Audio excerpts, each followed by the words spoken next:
There comes a moment, subtle yet unmistakable, when a person realizes that life has never been as chaotic as it appeared. The noise was internal, the turbulence imagined, the suffering negotiated. It is not a dramatic revelation. There is no thunder, no announcement. It arrives quietly, often late in the evening, when the mind is no longer performing. You notice that events themselves have always been neutral. What disturbed you was never the occurrence, but the interpretation. Never the world, but your private conversation with it. This is the moment the Stoics waited for. Not awakening in the mystical sense, but in the sober, intellectual one. The moment when illusion loosens its grip. Epictetus, born into servitude and denied almost every external freedom, understood something most free men never grasp: that sovereignty of the mind is not granted by circumstance, it is claimed through discipline. He observed that people surrender their inner life far too easily to praise, to insult, to fortune, to fear. And once surrendered, it is rarely recovered without effort. This work is about that effort, not about optimism, not about comfort, but about clarity. Because clarity, once attained, changes the texture of existence itself. You may live amid uncertainty, but you no longer belong to it. The Stoics did not promise happiness. They found the word imprecise, sentimental. They spoke instead of tranquility, of steadiness, of a mind that does not lurch with every external movement.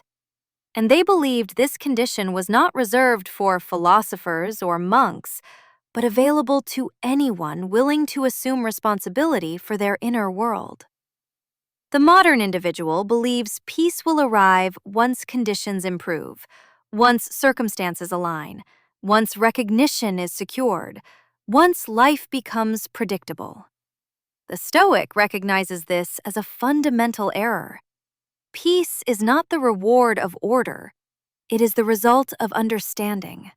Understanding what belongs to you and what never has. Epictetus began his teachings with a distinction so plain that it is often dismissed. Some things are within our power, others are not. Yet almost every human misery can be traced to the confusion of these two domains.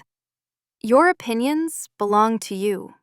Your judgments, your intentions, your actions. Your body, reputation, possessions, and the conduct of others do not. To live as though they do is to invite perpetual agitation.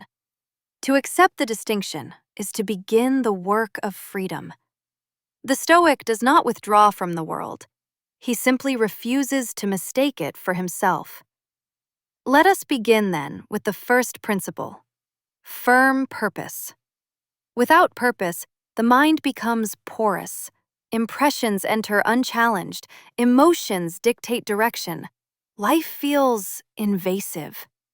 Purpose, in the Stoic sense, is not ambition. It is not aspiration.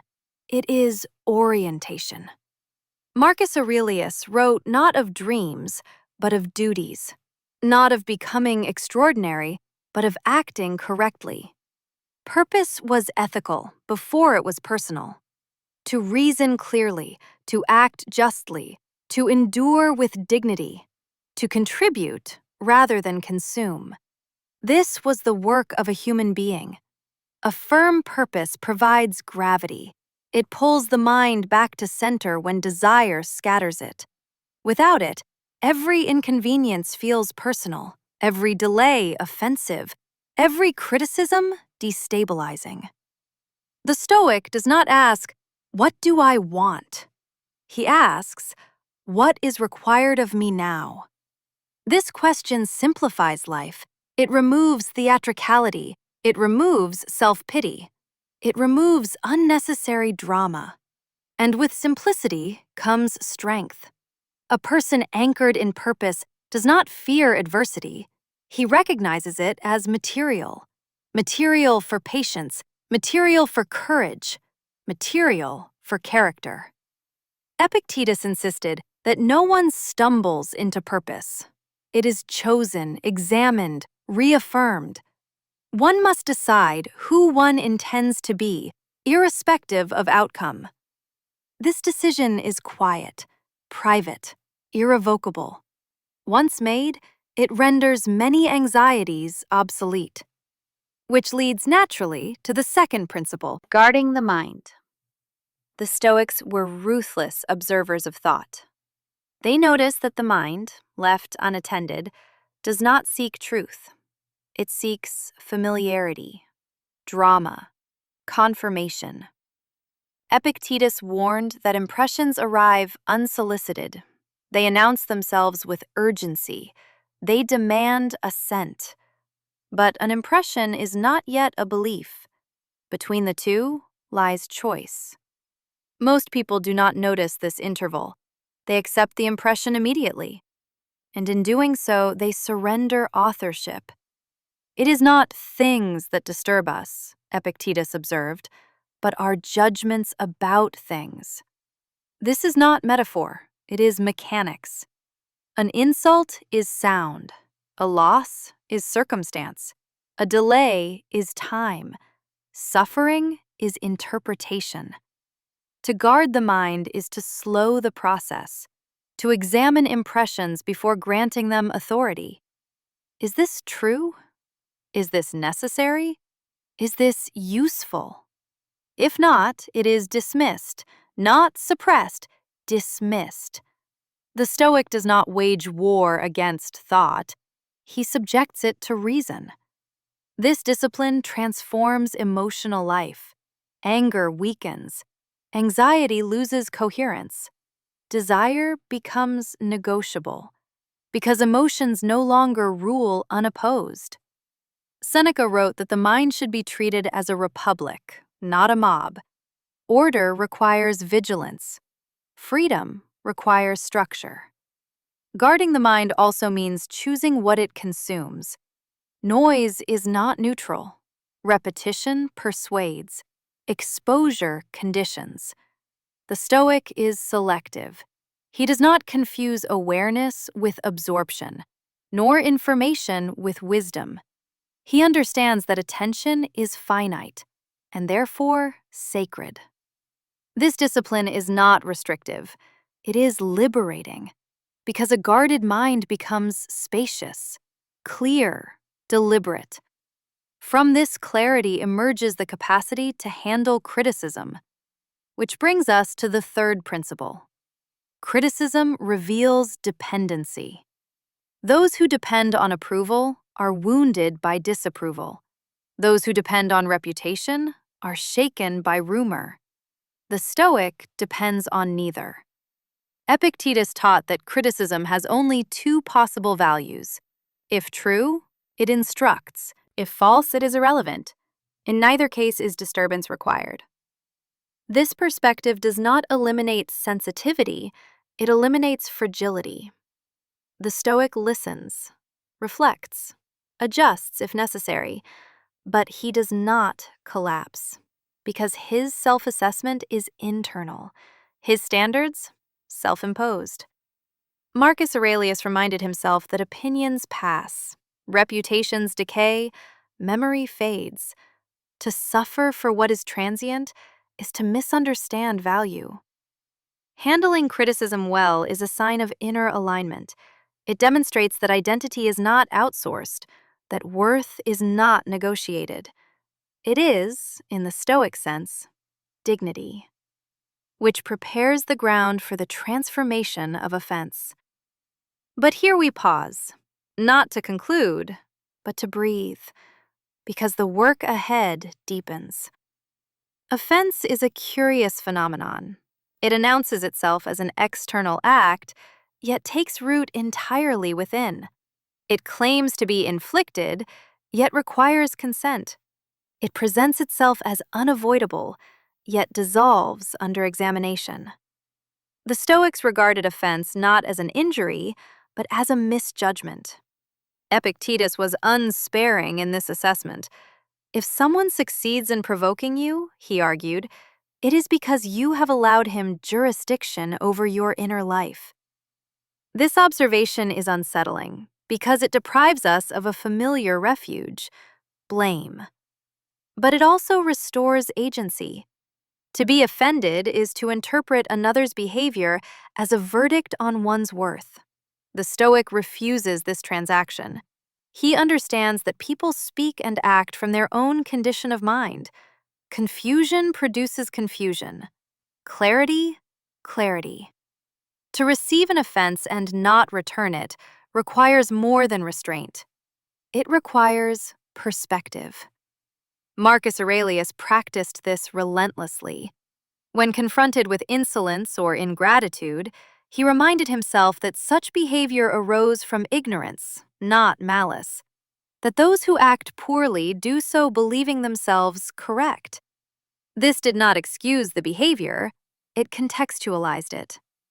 Context is the enemy of outrage. Once you see the machinery behind offense, it loses its authority. What remains is choice. Respond if reason demands it. Remain silent if ego demands response. In either case, sovereignty is preserved. The transformation of offense is one of Stoicism's quiet triumphs. Not dramatic, not performative, but profound. Because it ends the cycle of reaction, and with it, exhaustion. From here, the Stoics turn their attention to fear. Fear, they observed, is not produced by danger, but by attachment.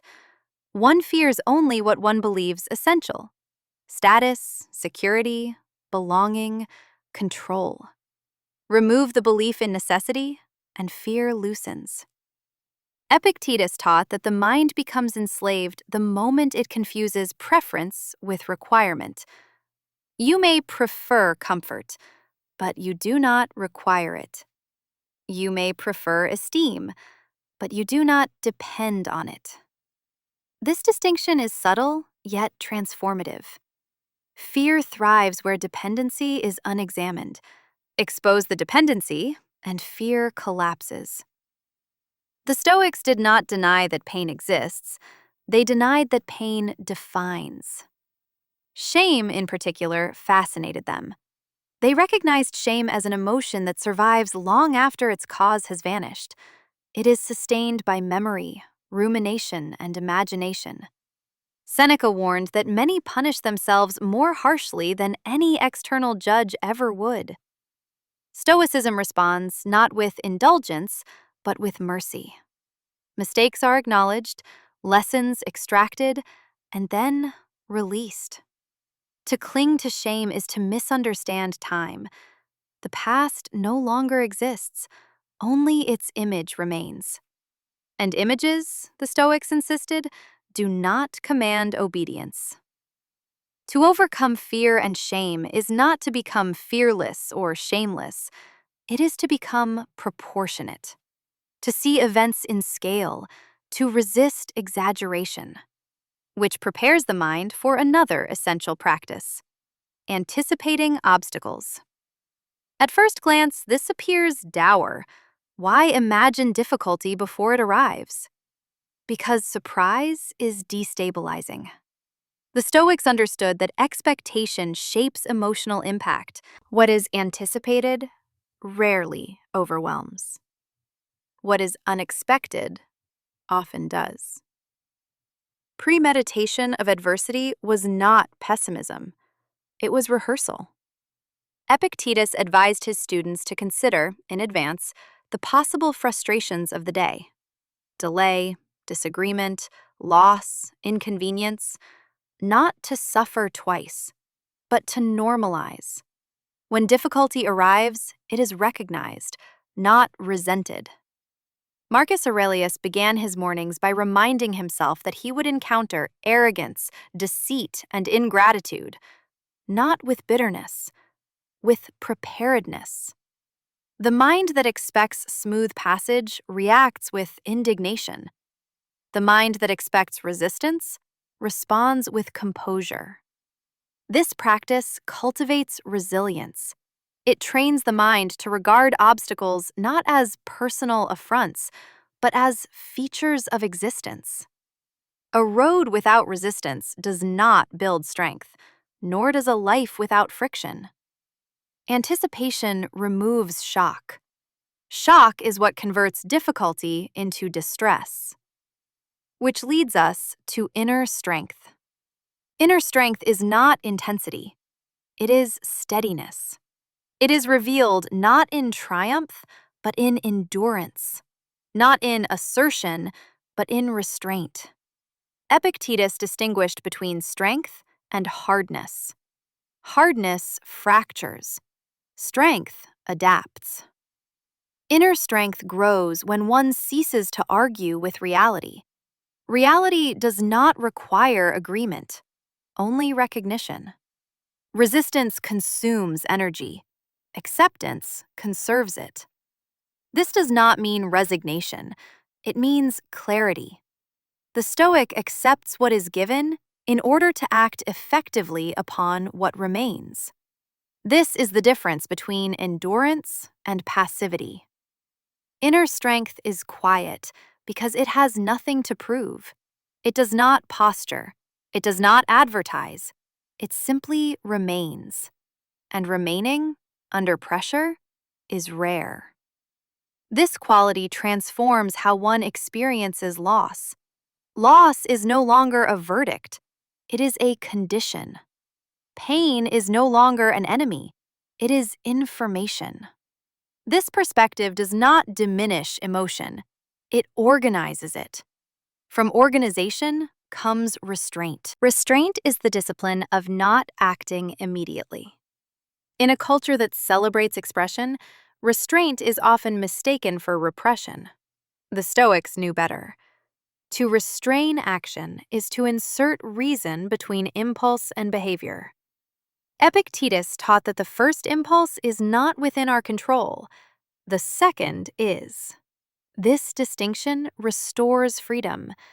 Anger may arise, but speech is optional. Desire may appear, but action is negotiable. The Stoic does not deny impulse, he governs it. Restraint improves relationships. Words spoken in haste cannot be recalled. Actions taken in passion echo long after emotion has faded. Restraint protects the future from the present. It also deepens dignity. One who can act, yet chooses not to, possesses authority. One who must act lacks it. This discipline extends beyond speech and conflict. It governs ambition, consumption, attention. The Stoic asks not, "Can I?" but "Should I?" This question alters behavior profoundly, which brings us to acceptance. Acceptance is often misunderstood as defeat. The Stoics understood it as alignment. To accept is not to approve, it is to cease futile resistance. Resistance to what cannot be changed is the purest form of suffering. Epictetus taught that events themselves are indifferent. What matters is our use of them. Acceptance clears the mind. It removes friction. It restores effectiveness. Once reality is accepted, effort becomes intelligent. One stops lamenting. One starts adjusting. Acceptance also moderates expectation. Much disappointment arises not from events, but from imagined alternatives. We grieve what never existed. Stoicism returns attention to what is present, not to diminish aspiration, but to ground it. Acceptance allows gratitude to emerge, not as sentiment, but as recognition. Recognition that much of what we value was never guaranteed, and gratitude, the Stoics believed, strengthens character. Which brings us toward the final horizon, living according to nature. To live according to nature is perhaps the most misunderstood of Stoic injunctions. It has nothing to do with retreating from society, nor with romantic notions of simplicity. It does not demand the abandonment of ambition, intellect, or refinement. It asks for something far more exacting: alignment. The Stoics understood nature not as wilderness, but as order, as reason, as structure. To live according to nature is to live in accordance with what a human being is designed to be: rational, social, capable of reflection, capable of restraint. When a person lives against this design, conflict arises, not externally, but internally. Confusion, restlessness, a sense of being at odds with oneself. Marcus Aurelius observed that when the mind resists its own nature, it becomes fragmented, pulled between appetite and conscience, between impulse and reflection. Harmony returns only when these elements are reconciled. This reconciliation does not require perfection, it requires honesty. The Stoic does not pretend to be beyond desire, he simply refuses to be governed by it. He does not deny emotion, he insists on proportion. Living according to nature also requires acceptance of impermanence. Everything changes. Reputation fades, bodies age, circumstances dissolve. To deny this is to live in perpetual disappointment. The Stoics did not mourn impermanence, they relied upon it. What cannot be preserved cannot be possessed, and what cannot be possessed cannot enslave. This understanding alters one's relationship with success and failure alike. Success is enjoyed without clinging. Failure is endured without collapse. Both are temporary. Neither defines. This perspective produces a quiet elegance of character. One becomes less reactive, less theatrical, more composed, not detached, but rooted in the only stable ground available: character. Character, for the Stoics, was not reputation. It was not moral display. It was the sum of repeated choices made under pressure. What you choose when no one is watching, when no reward is visible, when discomfort is guaranteed. These choices accumulate. They shape the inner posture with which one meets life. The Stoics believe that most people live with an internal contradiction. They desire peace, yet cultivate agitation. They desire freedom, yet chase dependence. Stoicism resolves this contradiction by narrowing focus. It asks, what is essential? What is superfluous? What is harmful? Much of modern life encourages excess of information, of stimulation, of comparison. The Stoic subtracts, not out of austerity, but out of precision. Simplicity to the Stoics was not poverty, it was clarity. A mind burdened with unnecessary desires cannot remain still. A life crowded with distractions cannot remain meaningful. Living according to nature involves deliberate reduction. Fewer attachments, fewer compulsions, fewer illusions. This reduction creates space. Space for reflection, for attention, for discernment. In this space, something rare becomes possible: presence. The Stoics were intensely present, not because they rejected the future, but because they understood its uncertainty. Not because they ignored the past, but because they understood its irreversibility. Presence was not a technique. It was a consequence of acceptance. One does not drift when one is grounded. This grounding extends to one's relationship with others. Stoicism does not promote isolation. It recognizes interdependence. Humans, the Stoics insisted, are not solitary creatures. We are designed to cooperate. Justice, therefore, is not an abstraction. It is a natural expression of our social nature. To live according to nature is to act with fairness, with restraint, with consideration. Not because society demands it, but because reason does. Marcus Aurelius reminded himself that harming others ultimately harms oneself. Not mystically, but practically. Conflict disrupts order. Resentment corrodes clarity. Cruelty distorts character. The Stoic seeks harmony not through submission, but through understanding. He does not expect perfection from others. He expects consistency from himself. This expectation is not rigid, it is humane. Mistakes are inevitable. Correction is optional. The Stoic chooses correction. This brings us to mortality. The Stoics did not avoid the subject of death. They studied it, not morbidly, but methodically. Death, they believed, is the ultimate equalizer. It strips away illusion. It reveals priority. When one remembers mortality, trivial grievances lose urgency. Vanity loosens. Time sharpens. Memento mori was not a threat. It was an invitation to act now, to speak honestly, to live deliberately. A finite life demands intention. Without it, time dissipates. With it, even hardship acquires meaning. The Stoic does not seek to extend life at all costs. He seeks to deepen it. Depth, not duration, determines value. This perspective reshapes ambition. Ambition becomes internal, measured not by accumulation, but by refinement. Am I more patient, more discerning, more composed? These metrics do not fluctuate with fortune. They mature quietly.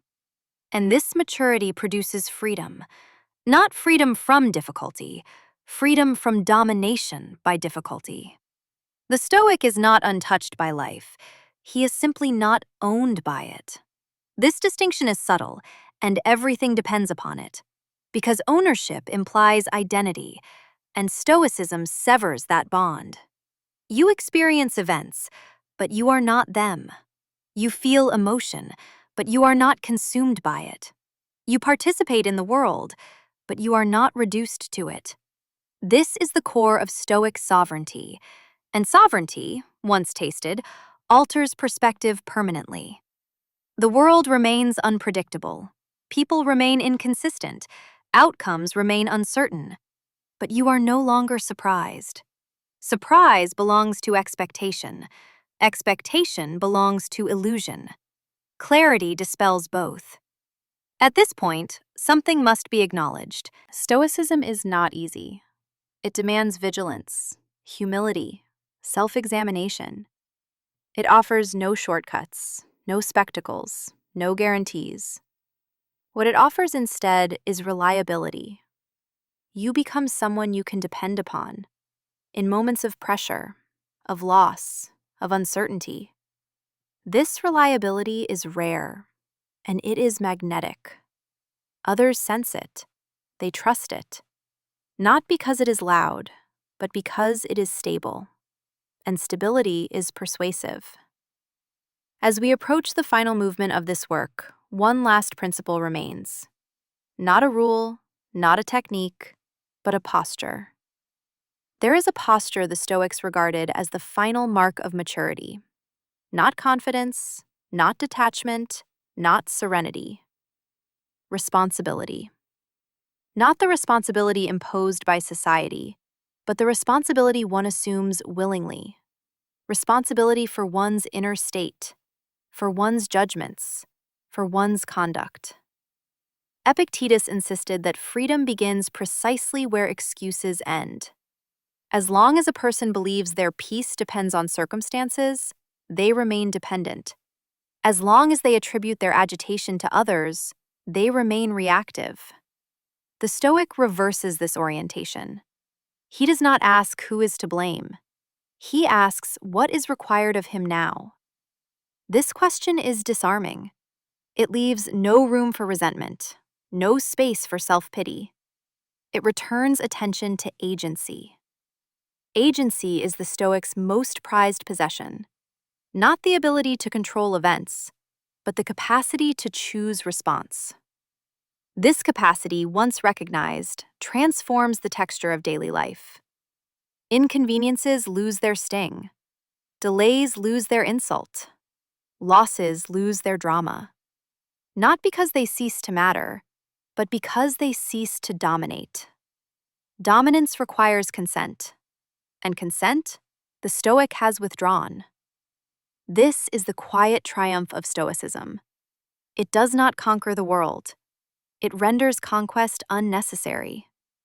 The Stoic stands within life, not above it, but he stands upright. He does not flee suffering. He refuses to dramatize it. He does not deny pleasure. He refuses to depend on it. This balance is delicate, and it must be maintained deliberately. Marcus Aurelius reminded himself repeatedly that the mind colors everything it touches, that clarity must be renewed daily, that negligence returns the soul to confusion. Stoicism is not a destination, it is a discipline, a daily return to principle, a continual refinement of judgment. This is why the Stoics emphasized practice over theory. Philosophy was not something to be admired, it was something to be used. If it did not alter how one faced insult, loss, fatigue, or temptation, it was considered ornamental. True Stoicism is visible only under pressure. When you pause instead of reacting, when you choose restraint instead of indulgence, when you accept instead of resist. These moments are unremarkable, and that is precisely their virtue. They accumulate silently. They reshape character invisibly until one day, without ceremony, you notice that life no longer unsettles you as it once did. Not because it has become kinder, but because you have become clearer. This clarity extends to ambition. The Stoic does not abandon ambition, he redefines it. Success is no longer measured by acquisition, but by coherence. Do your actions align with your values? Does your conduct reflect your principles? Does your inner life contradict your outer one? When alignment is achieved, something profound occurs. Inner friction diminishes, decisions simplify, regret loses its hold. Life does not become easy, but it becomes intelligible, and intelligibility reduces fear. Fear thrives in confusion, in ambiguity, in contradiction. Clarity dissolves it. This is why Stoicism produces calm without complacency. The Stoic remains engaged. He participates fully, but he does so without illusion. He knows that outcomes are uncertain, that effort does not guarantee reward, that justice is not always immediate. And yet he acts, because action is his responsibility, outcome is not. This distinction frees him from bitterness. He does not feel cheated by life. He does not feel entitled to comfort. He understands that existence is not a contract. It is a condition. And within that condition, one may live nobly or poorly. The Stoic chooses nobility, not as performance, but as posture. This posture expresses itself in small ways, in how one speaks, in how one listens, in how one endures. The Stoic does not rush to be understood. He does not rush to be admired. He prefers to be consistent. Consistency, the Stoics believed, was the truest form of integrity. To be the same person in private as in public, under ease and under strain. This consistency creates trust, not because it is impressive, but because it is reliable. And reliability is rare. As this work draws to a close, it is worth returning to the beginning. Nothing outside you has ever possessed the power you attributed to it. Events did not wound you, interpretations did. People did not destabilize you, expectations did. Circumstances did not imprison you, attachments did. This recognition is not meant to shame. It is meant to liberate.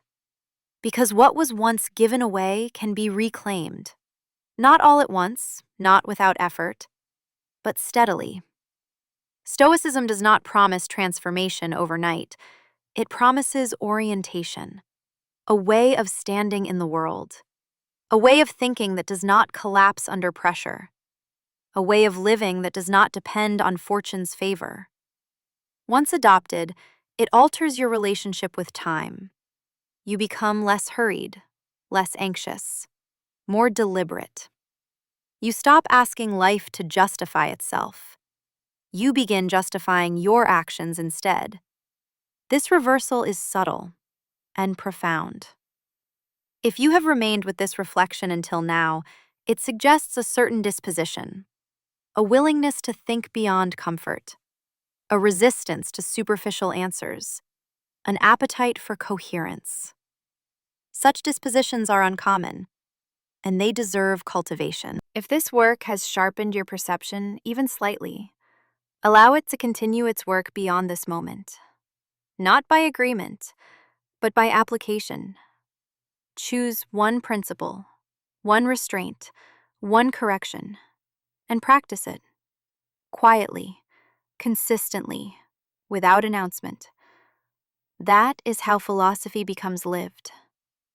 If you wish to remain engaged in this exploration, consider continuing the dialogue, not as a gesture, but as a commitment to depth. A thoughtful response is not noise, it is participation. A shared reflection is not promotion, it is recognition. And if there is one person whose mind would meet this material with seriousness, invite them into the conversation. Not to persuade, but to reflect together. That, more than any metric, honors the work behind these ideas. Stoicism has endured because it does not flatter. It does not entertain. It instructs. And instruction, when accepted, produces freedom. Not the freedom of escape, but the freedom of sovereignty. The freedom to remain composed in a world that is not. That is the Stoic inheritance, and it is now yours to practice.